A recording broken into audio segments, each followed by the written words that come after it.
a 14. Tito, capítulo 2, versos 11 a 14.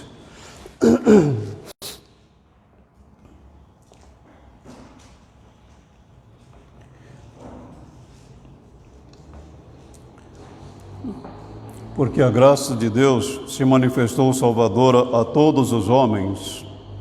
Ele nos ensina a renunciar à impiedade e às paixões mundanas e a viver de maneira sensata, justa e piedosa nesta era presente, enquanto aguardamos a bendita esperança, a gloriosa manifestação de nosso grande Deus e Salvador, Jesus Cristo. Ele se entregou por nós, a fim de nos remir de toda a maldade e purificar para si mesmo um povo particularmente seu, dedicado à prática de boas obras. No verso 14, nós temos uma das declarações mais profundas da palavra de Deus, quando fala a respeito da morte do Senhor Jesus numa cruz em nosso lugar. Mas é interessante que nesta mesma passagem nós lemos também que o cristão é chamado a viver de uma forma que glorifique a Deus. Conduta e fé são duas coisas que andam juntas ou devem andar juntas. Profissão de fé e caráter são duas coisas que deveriam ser inseparáveis na vida do cristão. Lloyd Jones faleceu em 1984. Ele foi pastor na Catedral de Westminster durante muitos anos. Ele era um médico e teria grandes possibilidades na sua carreira na medicina. No entanto, ele abriu mão de tudo isso para ser pastor, ser um servo do Senhor, ministrando a palavra de Deus. Ele foi pastor durante a Segunda Guerra Mundial e, o seu período de pastorado abrangeu a Segunda Guerra Mundial. Mas ele dizia aos seus irmãos ali na capela de Westminster o seguinte: se o cristão lesse a Bíblia, ele veria que tudo que nós enfrentamos hoje não é novidade. Tudo que nós estamos passando hoje não é coisa nova. Acontece. E realmente é isto mesmo.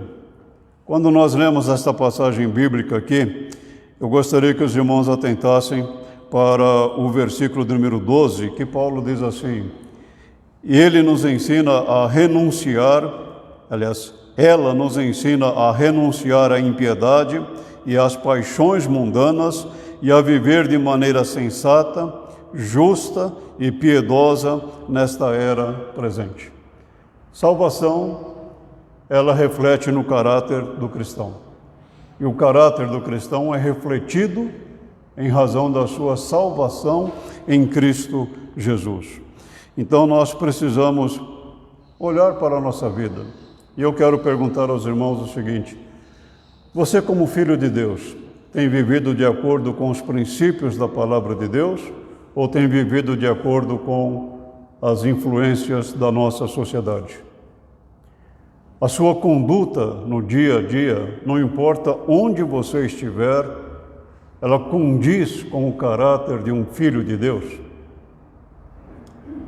Eu tenho acompanhado algumas notícias, algumas informações, e eu não sou o tipo de pessoa que combate ou critica coisas erradas no sentido de dar ênfase a isto.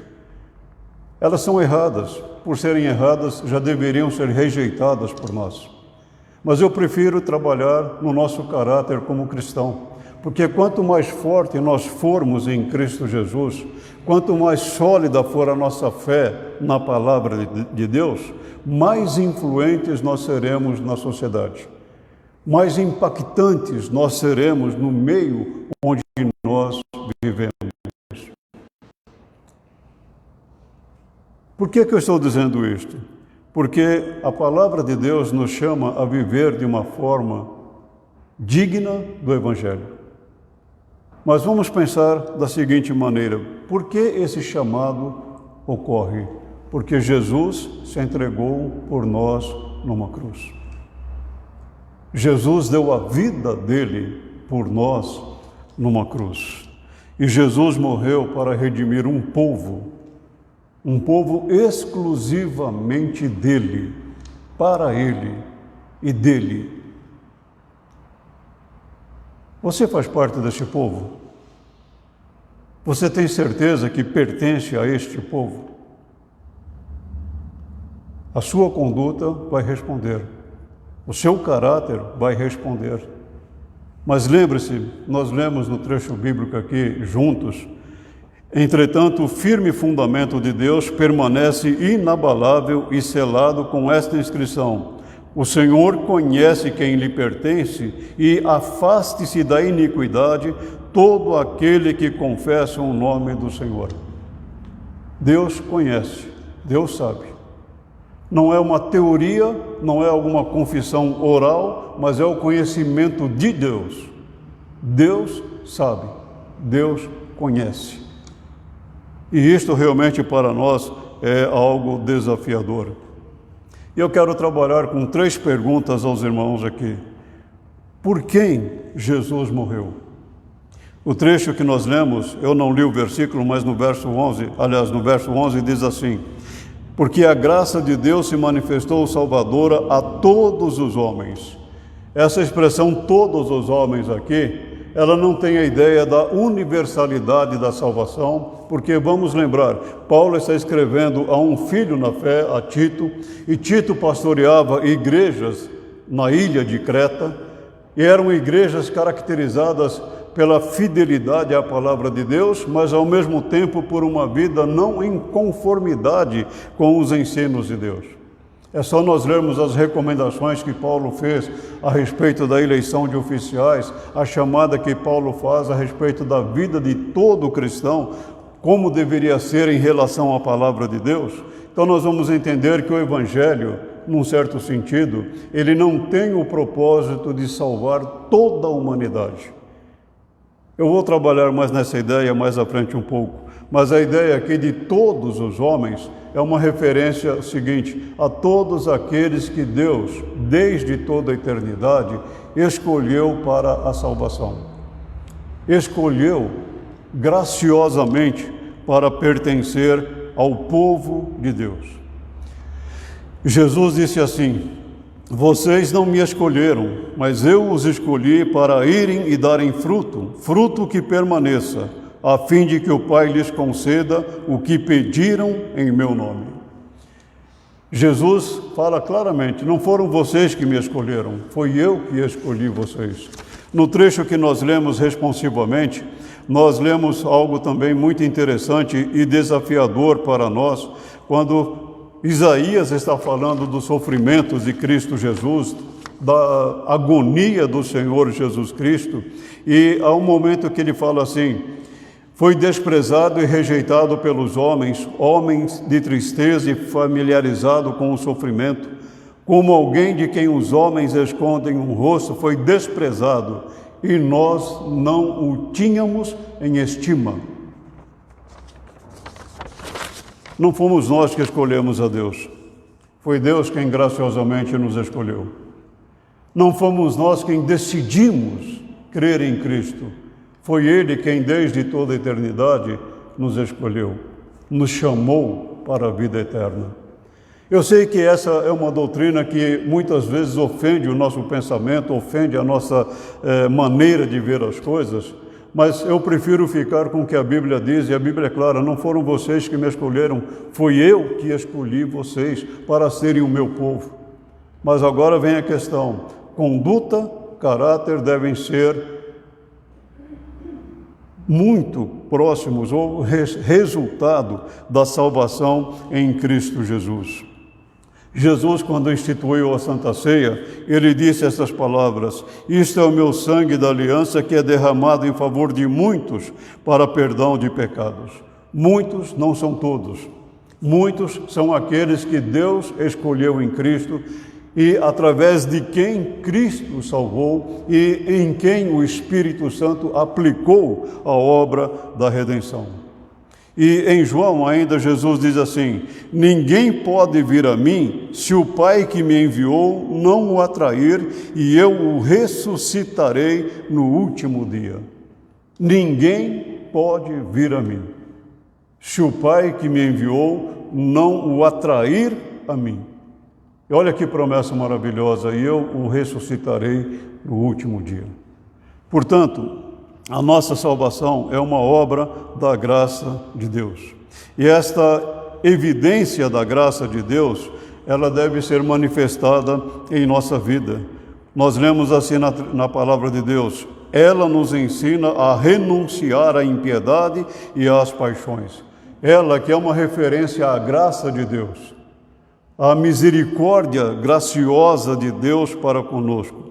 E a ideia de renúncia aqui é muito interessante. É alguma coisa que acontece em nossa vida uma única vez, na ocasião da nossa conversão a Deus, na ocasião em que Deus nos chama para Ele e num determinado momento da nossa vida, Ele nos transforma. Já disse aos irmãos em outras ocasiões, há pessoas que tiveram sua conversão a Deus de uma maneira dramática, outros não.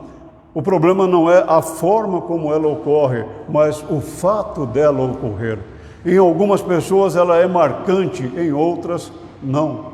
Estou lendo um livro, O Legado de Lutero, e fala do drama de Lutero, da batalha de Lutero na sua conversão a Deus. Mas, ao mesmo tempo, é interessante que nós temos relato de outras pessoas que a conversão a Deus não foi dramática, mas o fato é real. É uma redundância, fato, só pode ser real, mas é para enfatizar esta verdade. Deus muda a nossa vida. Deus transforma a nossa vida. Portanto, a renúncia, ela fala claramente e ela manifesta claramente isto em nossa vida. Nós renunciamos ao pecado. Nós lutamos contra o pecado. Nós batalhamos contra o pecado. Na expressão de Paulo aos Gálatas, no capítulo 5, verso 24, nós devemos morrer para o pecado continuamente em nossa vida. Não é algo simples, não é algo fácil, mas que o Espírito Santo nos capacita, nos assiste, sem dúvida nenhuma. Morrer para a impiedade, porque o termo impiedade significa viver uma vida sem a lei de Deus, significa viver não nos padrões de Deus, mas sim viver uma vida que glorifica a Deus. O pecador salvo em Cristo, ele deve se lembrar dessa verdade. Ele é uma nova criação em Cristo Jesus. E ele deve viver agora de acordo com este novo padrão, em conformidade com esta graça de Deus na sua vida. Jesus nos chamou para viver uma vida sensata, justa, piedosa nesta era presente. Um comentarista disse o seguinte: a causa final da revelação em Cristo não é credo, mas o caráter. Eu estava lendo isso e estava pensando a respeito, mas qual é a relação de uma coisa com a outra? Não é o fato de alguém declarar que é filho de Deus que seja verdade, mas é o caráter dessa pessoa como filho de Deus. A sua conduta, o seu comportamento diante dos homens e diante de Deus e diante dele mesmo. Portanto, nós somos chamados a refletir nesta verdade tão maravilhosa. Nós precisamos viver uma vida que verdadeiramente glorifica a Deus, que exalta a Deus. Por isso é que o nosso caráter é fundamental. E o nosso caráter é refletido na conduta que nós temos. Uma das coisas que me chama muito a atenção quando nós olhamos para o cenário mundial, não o momento que nós estamos vivendo, mas de longos séculos até mesmo, há religiões que não mudam nada. E se alguém quiser ser um adepto daquela religião, ele precisa se coadunar com os princípios daquela religião. Mas em relação ao cristianismo, as pessoas acham que Deus precisa abrir mão dos seus princípios e nós também devemos abrir mão dos princípios bíblicos. Quando, na verdade, deveríamos compreender que jamais podemos negociar princípios bíblicos. E este talvez seja um grande problema para a igreja atual. Ela abre mão dos princípios da palavra de Deus com muita facilidade. Na tentativa de ganhar pessoas para Cristo, na verdade, acaba afastando as pessoas da cruz de Cristo. Nós somos chamados a viver uma vida sensata, justa e piedosa nesta era presente. Paulo disse isso lá nos meados do primeiro século, mas é uma verdade para nós também. É na presente era que nós devemos viver uma vida sensata, justa e piedosa. É interessante que esses três termos eles se relacionam direto com o seguinte: com as pessoas ao nosso redor, com Deus e conosco mesmos. Por isso é que a nossa vida como cristão deve refletir o amor de Deus, mas também a justiça de Deus. Mas uma segunda pergunta: por que Jesus morreu? Por quê? Eu sei que os irmãos vão responder imediatamente: por causa do nosso pecado. E realmente, a causa da morte de Jesus foram os nossos pecados. Mas agora vamos pensar o seguinte: quando falo em pecado, o que vem à sua mente?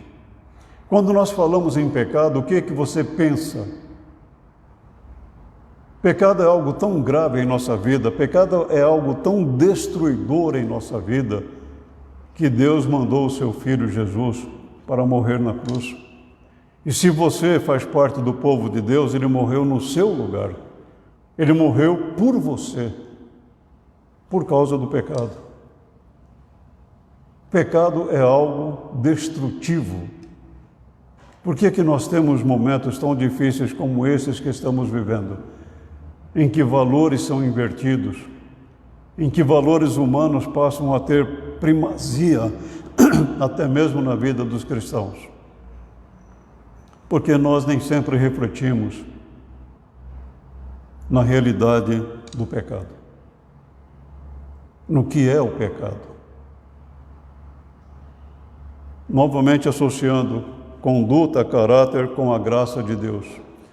Quanto mais eu compreendo a razão da morte de Jesus, mais eu devo ser quebrantado pelo poder do Espírito Santo, mais eu preciso ser moldado pelo Espírito Santo para viver uma vida que glorifique a Deus, que exalte a Deus.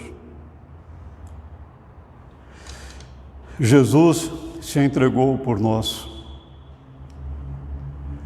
Eu quero dizer assim aos irmãos, durante a semana, eu comecei a ler essa passagem segunda-feira passada, e lendo durante a semana, meditando, essa frase me chamou muita atenção. Já li várias vezes, mas dessa vez me chamou mais atenção. Jesus se entregou por nós. Nós não pedimos para que Ele fizesse isso. Primeiro, porque nós não o amávamos, Ele era nosso inimigo. Segundo, porque, o pecado, o que é pecado? Todo mundo faz, por que eu não posso fazer?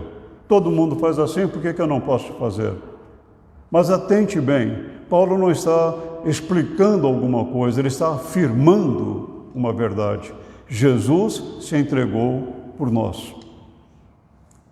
Um ato voluntário, um ato da graça, um ato da misericórdia de Deus. Pois nem mesmo o Filho do homem veio para ser servido, mas para servir e dar a sua vida em resgate por muitos.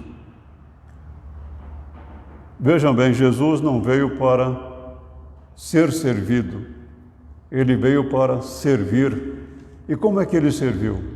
Ele deu a sua vida em resgate. Agora atente novamente, não por todos os homens, toda a humanidade, por muitos.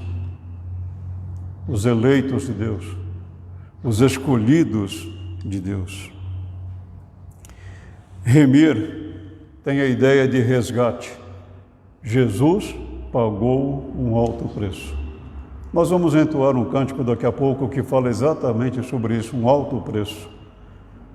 E quando você cantar este hino, pense na sua vida em relação a Deus. Pense na cruz de Cristo Jesus e na sua vida como pecador. E lembre-se, a sua salvação foi de graça para nós, foi de graça para você, mas não foi de graça para Deus. Ele deu o único Filho dele. Como diz um outro cântico, se isto não for amor, então nós não sabemos de fato o que é amor.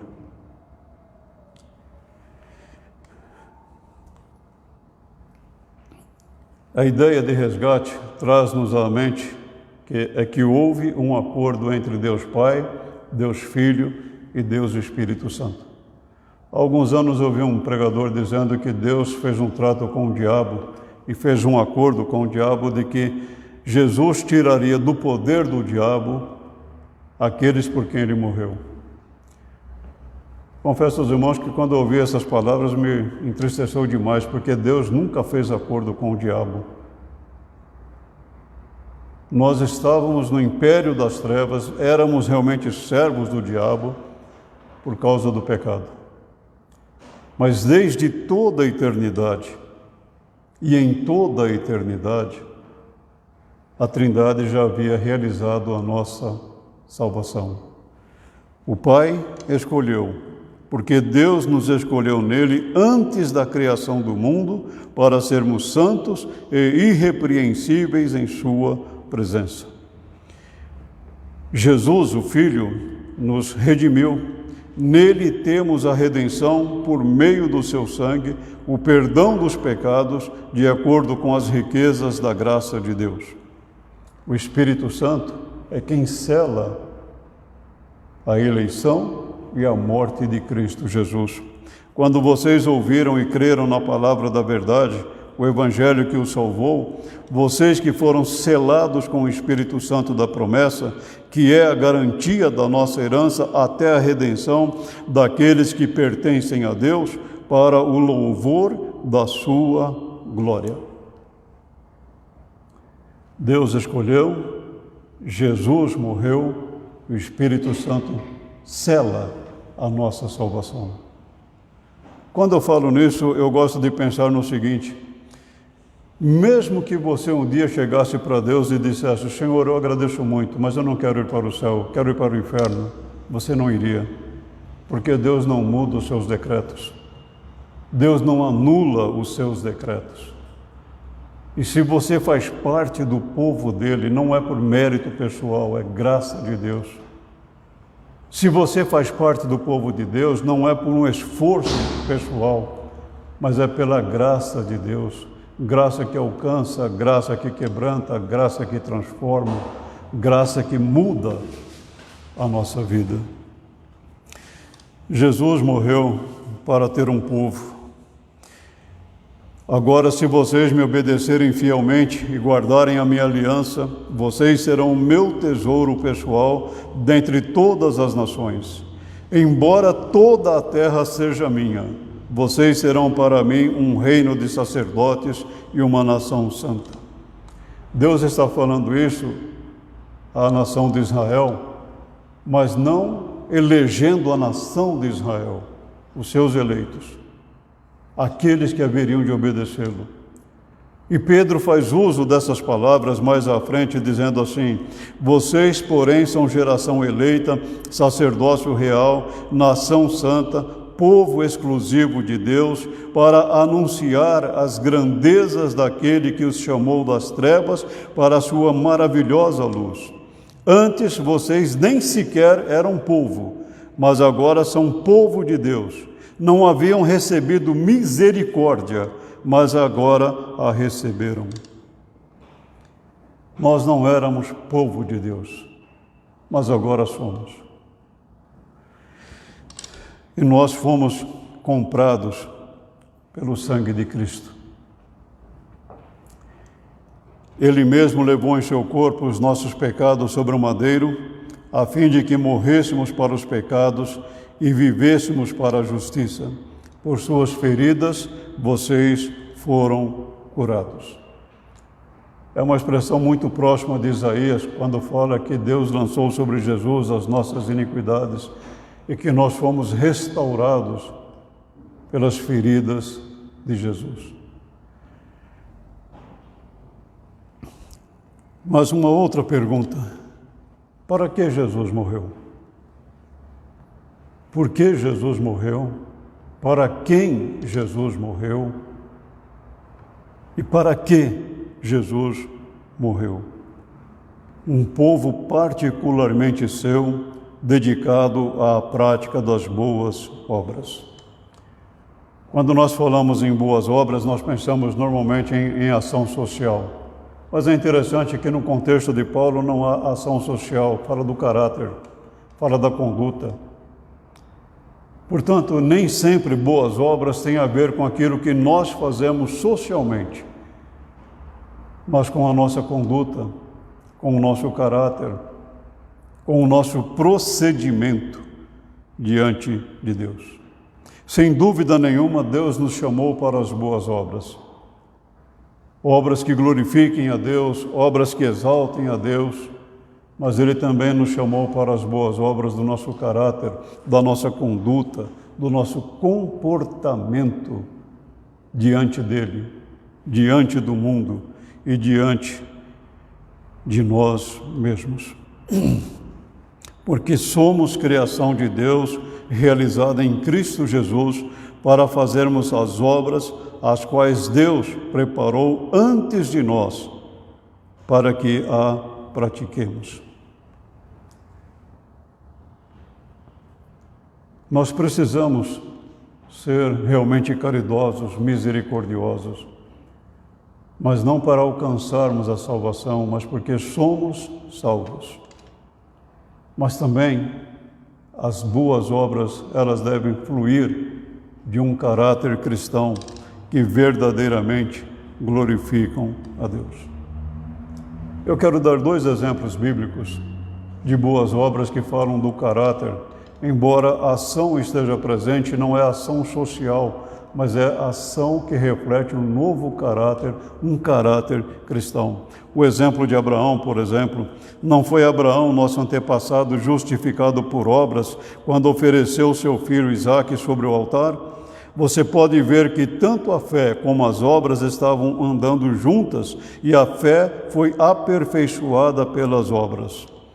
As obras aqui de Abraão não foram sociais, mas foram a expressão do seu caráter a Deus. Deus pediu a Abraão: eu quero o teu filho. E Abraão ofereceu o seu filho. O sacrifício não foi completado porque Deus não aceita sacrifício humano a não ser o de Cristo Jesus. Mas há uma lição maravilhosa a aprendermos ali.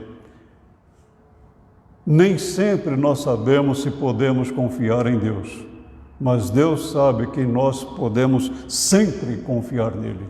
Eu não tenho a menor dúvida, Abraão sacrificaria o seu filho em obediência a Deus, obra. Quando Abraão estava para baixar o seu cutelo, Deus lhe disse: não faças tal, porque agora sei que temes a Deus. Deus sabe, Deus conhece todas as coisas.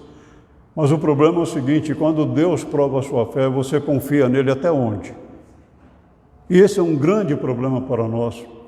Nós temos medo, nós temos receio, nós nos preocupamos e nós não obedecemos a Deus integralmente. Abraão obedeceu. A fé que Abraão tinha em Deus foi manifestada através da obra, da obediência dele a Deus. Mas há um outro exemplo no mesmo livro de Tiago, o exemplo de Raabe, caso semelhante ao de Raabe, a prostituta. Não foi ela justificada pelas obras quando acolheu os espias e os fez sair por outro caminho? Raabe corria um risco enorme, ela poderia ser morta com toda a população de Jericó. mas ela temeu a Deus. Ela ouviu da fama de Deus, dos poderes de Deus, das ações portentosas de Deus. E quando os espias estavam ali em Jericó para espiar a cidade realmente, ela temeu a Deus. E o seu temor foi manifestado no seguinte ponto: ela escondeu os judeus. Ela corria um risco muito sério. Aliás, vamos pensar bem, se ela entrega os 2 espias, ela seria destruída com toda a cidade. Ela morreria junto, porque Deus destruiria a cidade. Se ela não entrega a cidade, aliás, se ela não entrega os espias, ela também corria risco de morte. Mas ela temeu a Deus. Ela foi obediente a Deus. E Deus poupou a vida de Raabe. Por isso que Tiago, ele fala a respeito da nossa vida de fé e obras. Mas por quê? Porque nós fomos chamados para viver neste mundo de uma forma sábia, justa, sensata, piedosa.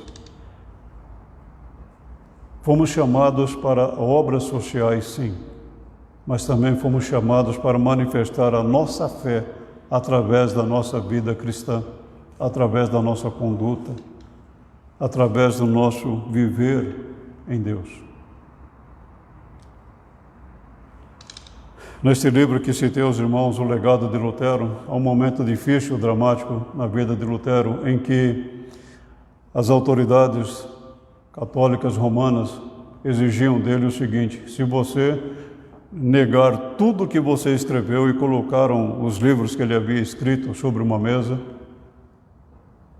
nós vamos inocentar você. A resposta de Lutero foi simples. Eu vou parafrasear a resposta: se o que eu escrevi não for verdade e não estiver em conformidade com a palavra de Deus, eu nego tudo. Mas eu não posso ficar cativo do pecado, mas eu sou cativo da palavra de Deus.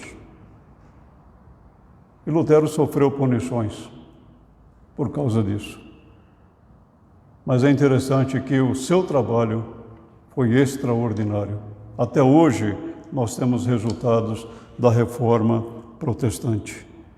Mas que coisa maravilhosa você pensar, Jesus morreu para comprar um povo para ele.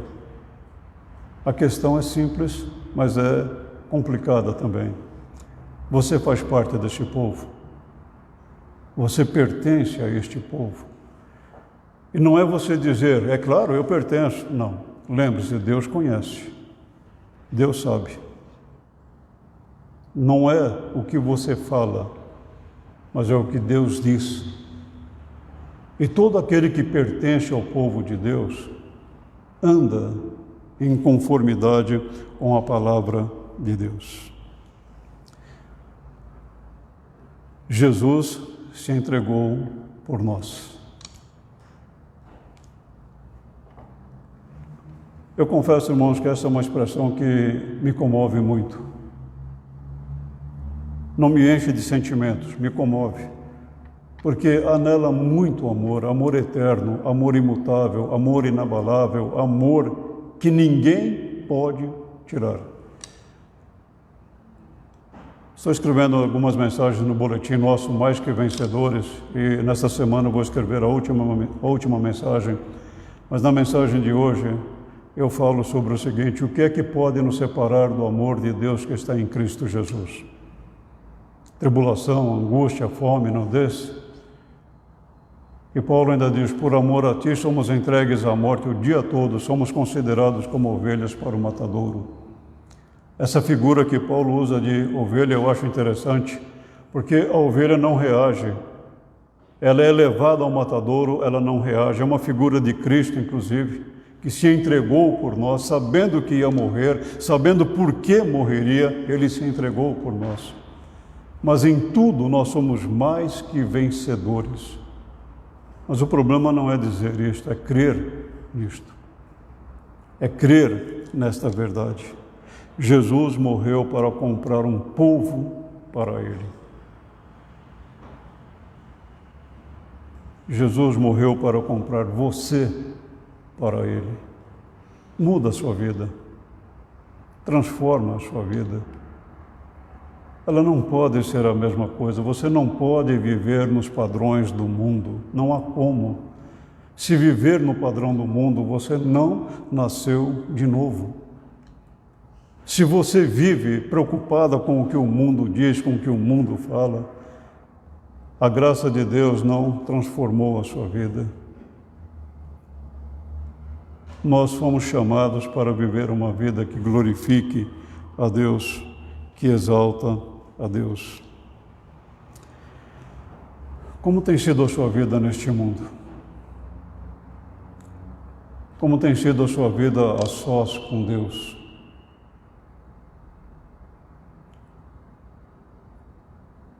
Você tem reservado tempo para Deus? Você tem tirado um tempo da sua vida todos os dias para estar com Deus? Você tem lido a palavra de Deus todos os dias e meditado nela? Você tem orado a Deus? Não é dizer palavras qualquer um pode dizer, graças te dou a Deus porque não sou como este homem, jejuo 2 vezes por semana, dou o dízimo de tudo quanto tenho, aos olhos humanos, que homem extraordinário. Mas Jesus disse, ele não desceu justificado, a oração dele não foi aceita. Orar não é dizer apenas palavras, orar é confessar, é ter um coração quebrantado. É orar ao único e verdadeiro Deus, ao Deus que ouve e responde às orações do seu povo. Você tem orado a Deus? Você tem lido a palavra de Deus? As pessoas que estão ao seu redor veem em você uma pessoa nova em Cristo, um cristão, uma cristã em Cristo. As pessoas ao seu redor sabem que você é cristã ou cristão.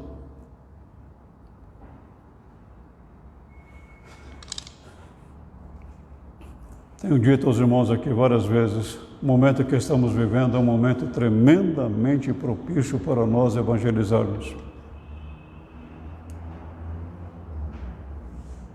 Por quê? Porque as pessoas ao nosso redor estão perdidas, desorientadas, com medo. Medo. Não é medo apenas do Covid, é medo de tudo. E Deus dá a você paz, alegria, bondade, misericórdia, benignidade. Embora seja uma situação desesperadora no mundo, você não está desesperado.